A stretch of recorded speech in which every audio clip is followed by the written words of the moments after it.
Tanveer Kwatra, who is at a very young age executive chef at the Pullman Hotel. Tanveer's got a pretty elaborate spread for us tonight, as well as tomorrow for brunch. He's been educated and worked in Australia, in Fiji, and in India, and he's going to talk to us about the future of food. So please welcome Tanveer.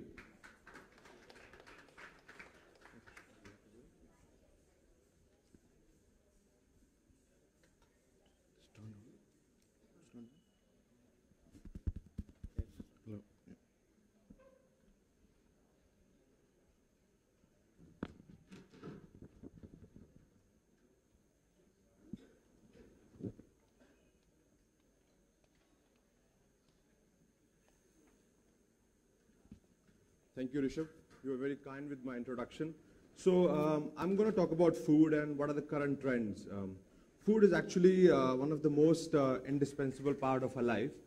And gone are the days when food just met the connoisseurs. These days, food meets art and fashion. And that's why it is one of the most trendiest things. So being a trend, there's always a need of improvisation, innovation, and creation.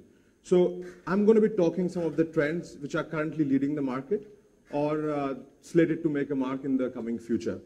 Before I begin, I'm going to show you a small video which I think is one of the leading trends. It's on umami.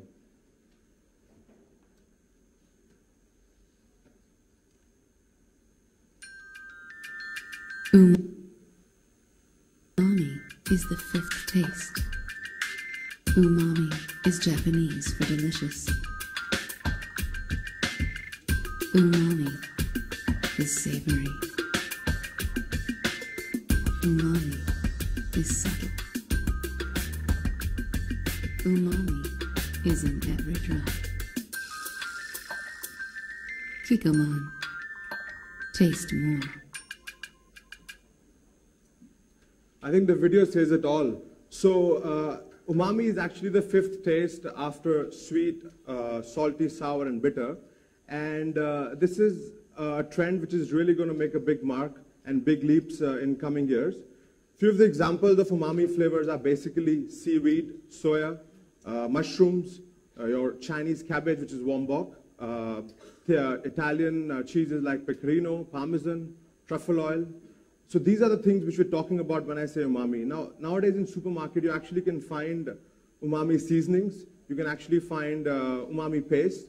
And they're also varied from cuisine to cuisine. So for example, you get a Mediterranean umami paste, which is made up of olives, olive oil, parmesan, anchovies. And when you talk about the Asian component, it has Asian flavors of miso paste and soy sauce. So I refer of umami to deliciousness, which is there in the slide. And as a matter of fact, in US, very recently, there's a burger chain called Umami Restaurants, has been named as the hottest concept for the year 2013. Moving on to the next slide, which basically talks about farm to fork. So what it actually means these days is people are getting more enthusiastic to know what is happening actually in cooking. So when you go to a restaurant, some of these questions like where it is sourced from, where do you get your produce from, is it local, how is it grown, is it organic or not? These are the questions which chefs should be prepared to answer these days, because it's really become important to understand the journey of the produce from farm to the fork, to the table. So please, I think this is a trend to watch out for, whether it's vegetables, whether it's meat, whether it's protein. It's really becoming important for patrons to understand what is the journey that the food is traveling. Moving on to protein, these days there are even grass-fed and grain-fed protein like grass-fed beef, grain-fed beef. Not so much in India, but if you go overseas, you will find restaurants writing on the menus the Yarra River Valley fish or estate of beef, like you have wine labels. So this is a trend which is sustained for the last couple of years and is only going to go far. Route to stock. It's at a very amateur stage at the moment. Some of you might not agree with this. When we are not eating a whole vegetable, I feel there is a lot of flavor and texture that we're missing out on. And you might agree that most of our vegetable scrape is destined to the bin. Now, this can actually become a gem to a dining table. I'll give you some of the example and you'll probably get a better idea. One of the most common example actually is coriander. Coriander from stem to the root is full of flavor.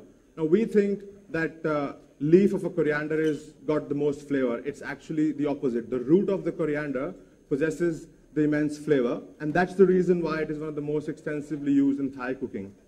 The next example is actually broccoli stalks, which are pretty much always in the bin. Now, if you strip them off or peel them off, the inner substance is the most sweetest part of the broccoli.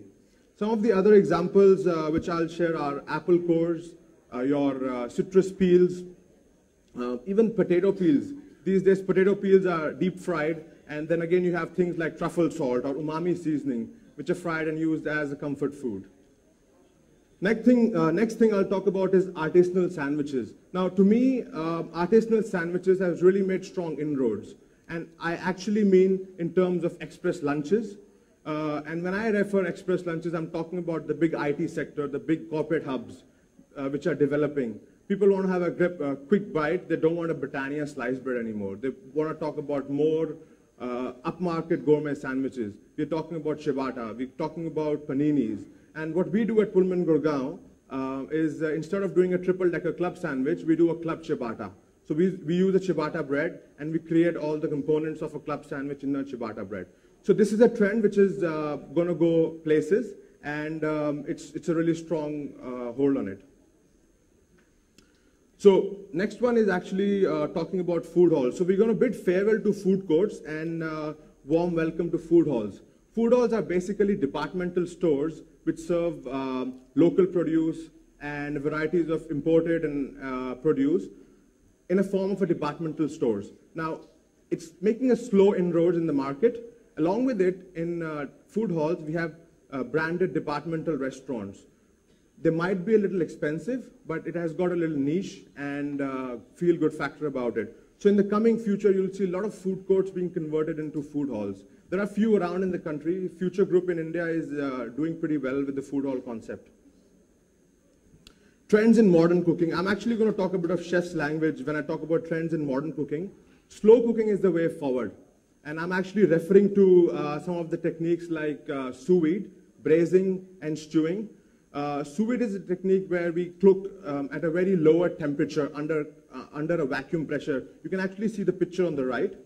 This is actually a sous vide technique. Now what we do at Pullman Gurgaon, we do a 12-hour cooked leg of lamb and pork leg.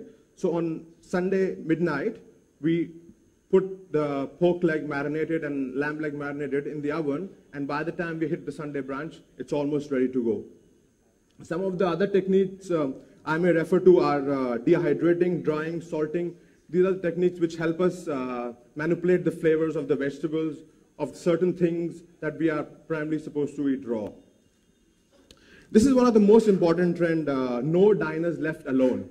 And I actually mean no diners left alone.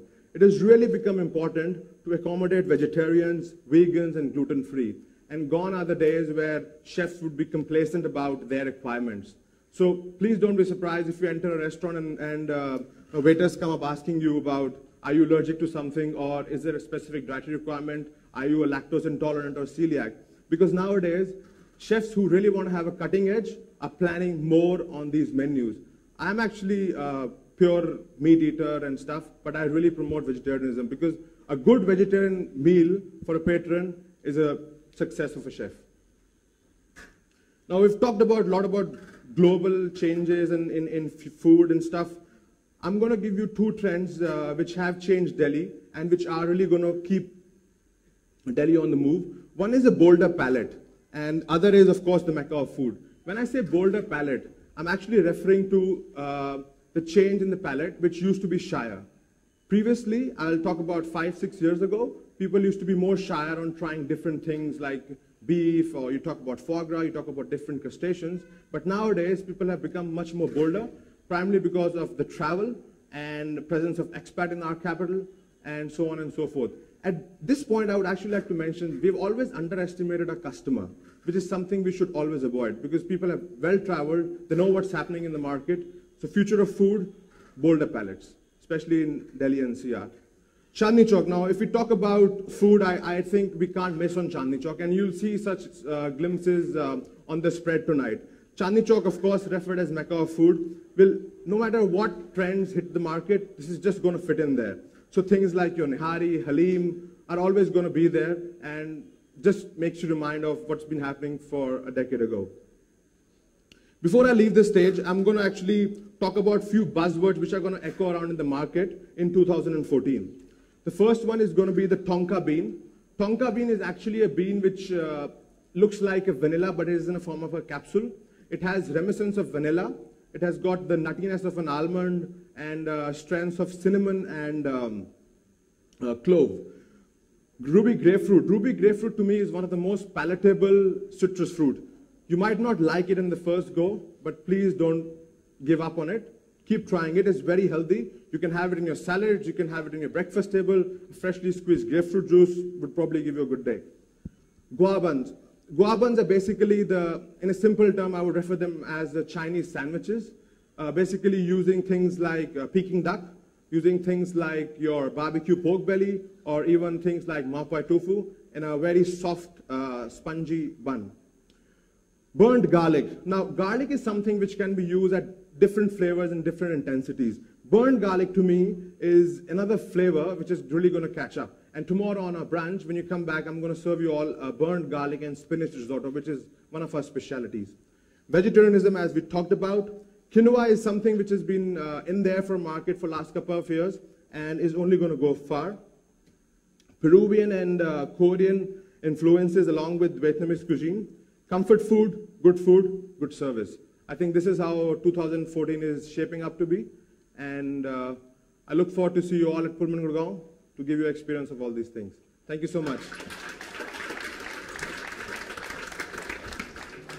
Thank you, Tanveer.